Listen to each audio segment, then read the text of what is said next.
এই পৃথিবী বড় স্বার্থপর। পৃথিবী কাউরে জায়গা দেয় না, কাউরে জায়গা দেয় না। পৃথিবী এত স্বার্থপর। আপনার কাছে টাকা আছে তো আপনার কাছে জনগণ আছে, আপনার কাছে টাকা আছে আপনার কাছে ভাই আছে, আপনার কাছে টাকা আছে আপনার কাছে আত্মীয় আছে।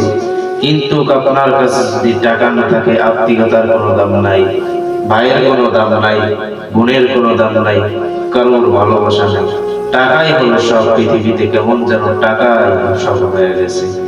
এই জন্য যার কাছে দেখবেন বেশি টাকা আছে তাকেই মানুষ সফল মনে করে, তাকেই মানুষ ভাগ্যবান মনে করে। কিন্তু না, যার কাছে টাকা আছে, যার কাছে বিল্ডিং আছে, যার কাছে জমি আছে, সে কিন্তু ভাগ্যবান না, সে কিন্তু সফল না। ভাগ্যবান হলো সেই ব্যক্তি, সফল হলো সেই ব্যক্তি যার কিয়ামতটা, যার কবরটা সুন্দর, সেই